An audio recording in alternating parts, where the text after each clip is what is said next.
자, 다음 사연입니다. 이분은 첫 방송부터 지금까지 매회 잘 챙겨 듣고 있는 아기가 있는데 4개월짜리 아가의 엄마입니다. 소원 언니, 동찬 기자님, 최선 원장님 더운데 잘 지내시죠? 라면서 시작하신 분입니다.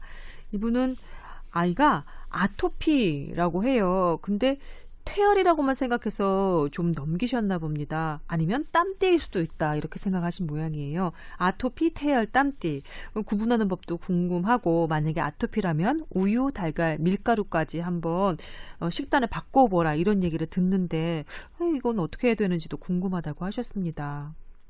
아토피. 아토피 난치성 질환이죠. 아기 아토피는 그래도 좀 예후가 좋지 않나요? 아주 심한 소아들도 있습니다. 이게 지금 입원을 요하는 사실 환아들도 있는데 우선은 기본적으로 이런 아이들은 약을 먹이기 참 어렵거든요. 네, 지금 4개월밖에 안 됐으니까. 네. 그래서 보통은 연고계통의 약을 씁니다. 연고계통을 쓰고 그 다음에 먹는 거 위주로 우선 체인지를 해봐야 되겠죠. 예. 그 저번에도 말씀드렸듯이 어머니가 사실은 태아가 임신됐을 때 좋은 습관의 식습관이 좀 있었어야 된다고 말씀을 좀 드렸잖아요. 이미 아기는 태어났고 4개월이나 됐는데. 그렇죠. 이분 모유 수유 중인데요. 독박 육아를 하다 보니 너무 스트레스도 많이 받고 그래서 먹고 싶은 걸 좀 먹었다고 적어주셨어요.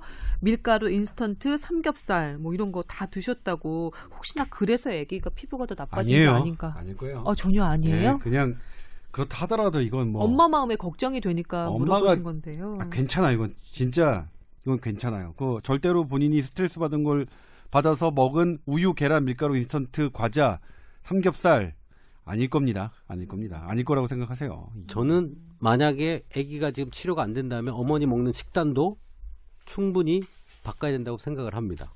또 의견이 좀 갈리시네요. 네.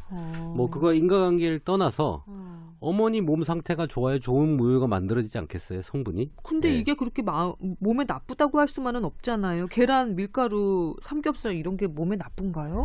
제가 이쪽 업종에 조금 관심을 갖고 있습니다. 제가 K사와 함께 K사에서 하고 있는 모유 분석 시스템을 지금 보고 있거든요. 어머나. 네.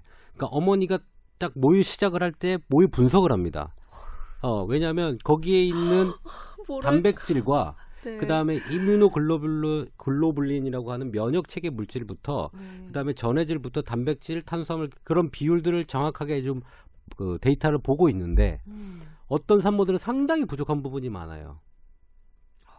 예, 편차가 상당히 심합니다. 그래요? 네, 그래서 이 모유가 상당히 조금 중요하다라고 저는 지금 요즘 새로 깨우쳐가고 있는 상태라서 그렇군요. 어머니가 먹는 음식이 중요하고 모유가 중요하다고 저는 생각이 지금 사실 강하게 되고 있습니다. 물론 그럴 가능성이 전혀 없는 건 아니지만 이렇게 어머님이 드셨던 이것이 수많은 아직까지 원인을 다 모르는 수많은 아토피의 원인 중에 어머니로 몰아가는 건 저는 이건 너무 좀 어머니한테 가혹하다는 생각이 좀 들어요. 그리고 뭐냐면 아토피는 저희 아기도 아토피를 진단받고 계속 병원을 치료받았는데 대부분의 아이들이 되게 잘 낫습니다. 되게 잘 낫고. 여기도 물론 병원에서 6개월까지는 그냥 태열일 수도 있으니까 그냥 보고 넘기시라 뭐 이렇게 얘기도 그리고 하나가 주의할 게 애들이 이제 긁으면 시원하잖아요. 긁는 동안은 시원하죠. 그것에 중독이 돼서 계속 긁게 돼요. 그 긁는 현상이 아토피의 가려움증을 더 가속화시키거든요.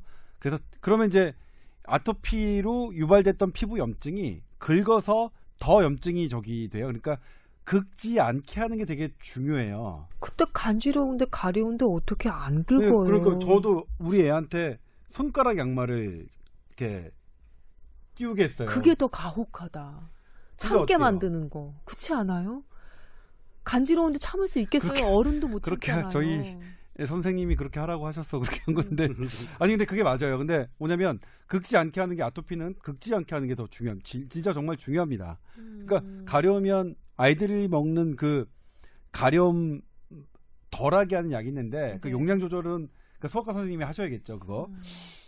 그래서 그리고 대개는 뭐 나으니까 물론 심각한 그런 것도 있긴 하지만 임 원장이 얘기했듯이 이제 병원 입원해야 해서 치료받아야 되는 케이스도 있지만 너무 걱정 안 하셨으면 좋겠어요. 저는 이런 게 살짝 불만인 게요. 이렇게 의료 현장에 계신 전문가들, 임 원장님도 그렇고 조 기자님도 그렇고 너무 위험하고 아주 심대한 상황을 많이 아시다 보니까 이런 식으로 아토피라든지 이런 잘 안 낫긴 하지만 생명에는 지장이 없는 질환에 대해서 괜찮고요. 좀 지나면 나으시고요. 이렇게 말씀을 해주실 때 너무 뭐랄까 좀 서운하달까 그런 생각이 들어요. 미꾸라지? 아니 근데 저는 어떻게 미꾸라지라니. 그러니까 저는 개인적으로 의사가 희망을 주지 않으면 그거는 의사의 가장 기본적인 첫 단계가 안 맞는다고 생각하거든요. 그러니까 이거 의사들 사이에서 사실 상당히 디베이트를 했던 주제입니다. 저는 그 토론에서 그러니까 대부분의 선생님들은 있는 그대로 그러니까 서양은 그래요. 서양은 의사들이 객관적으로 있는 사실 환자가 만약 암에 걸렸다면 가족에게 알리는 게 아니라 환자에게 알려라. 근데 우리나라 아직도 그건 잘 안 되고 있죠. 그리고 어떤 보호자들은 왜 그걸 우리 어머니한테 아버지한테 얘기해가지고 충격받게 하느냐. 근데 예전에 제가 의과대학 다녀서 배울 때만 하더라도 서양 것이 무조건 맞다고 생각했어요. 근데 우리나라에서 막상 적용해보니 실제로 본인들이 모르기를 바라는 분들도 되게 많아요. 내가 알지 않았으면 좋겠다. 왜 그걸 내가 죽는다는 걸 3개월 있다 죽는 걸 왜 나한테 얘기하느냐. 저도 개인적으로 겪어보니까 선생님들은 희망을 줘야 되는 게 맞는 것 같고 그러니까 이 4개월 된 아토피를 앓고 있는 아이에게 이거 되게 심각하고 그러니까 안 나을 수도 있고 병원에 입원할 수도 있습니다. 물론 그럴 가능성이 있죠. 근데 대부분은 나았거든요. 큰 적이 없이. 그러면 그런 얘기를 해주는 게 저는 맞다고 생각해요. 제가 어머니한테 뭔가를 몰아간 게 아니고요. 제가 희망을 뺏은 건 아니에요. 희망이라는 거는 뭔가의 근거가 있어야 조금 더 선명하잖아요. 네. 아까 얘기한 대로 할 수 있는 거, 그나마 할 수 있는 걸 교정불 할 수 있는 팁을 어머니 식단이라도 조절해라라고 얘기를 한 거지. 아까 얘기한 대로 원인은 여러 가지지만 그중에 할 수 있는 게 없잖아요. 그러니까 어머니가 할 수 있는 일을 제가 얘기를 해드린 거예요. 희망을 뺏은 것도 아니고요. 몰아간 것도 아닙니다. 들으셨겠지만 일단 아기의 세제, 제가 이제 저희 아이를 데리고 왔을 때 그 선생님께서 해주신 말씀입니다. 모든 빨래 세제 넣지 마시고 그냥 물빨래만 하세요. 세탁기 돌리면서. 그 다음에 비누 같은 거 일단 쓰지 말아보세요. 그냥 물로만 그냥 씻겨보세요. 그렇게 했어요. 그렇게 한 6개월 하니까 정말로 더 좋아졌거든요. 저희 집안이 천식, 비염, 아토피, 이 알러지 질환, 행진, 열차 모두 다 이게 통용이 되는 그런 집안이거든요. 유전적으로 그런가 봐요. 그래서 조카들도 그렇고 아토피 환자들이 많았습니다. 근데 일단 보습 중요하다고 하잖아요. 보습제 많이 발라놓고 간지럽다고 하면은 긁는 거 대신 보습제를 한 번 더 발라주는 거예요. 그래서 좀 그 가려움의 그 기간을 살짝 넘길 수 있도록, 속아 넘길 수 있도록. 그리고 최근에 제가 저희 12시 뉴스에서 보도한 건데요. 습도가 너무 높으면 또 아토피에도 악영향을 준다고 하더라고요.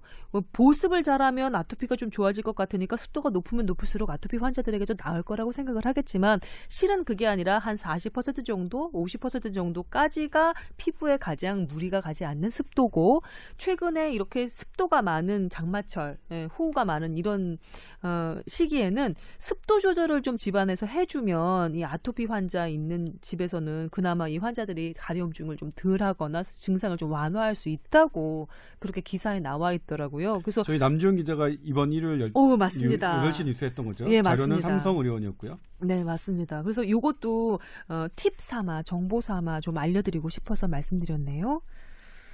그렇군요.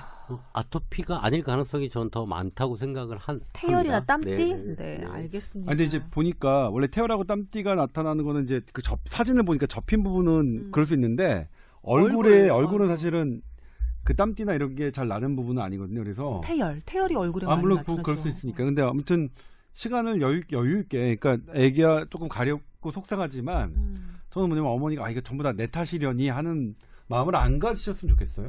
그리고 이제 말씀해 주셨는데 독박 육아라는 표현을 하셨거든요. 나름대로 육아, 아기 케어하는데 스트레스를 받고 계신 거예요. 그렇죠. 네, 그러니까 조금 더 마음을 여유 있게 그리고 힘들 때는 남한테 좀 도움을 좀 구하면서 이렇게 좀 지내셨으면 좋겠네요. 엄마 스트레스 받아봤자 애한테 좋을 게 하나도 없습니다. 그렇죠. 네. 예.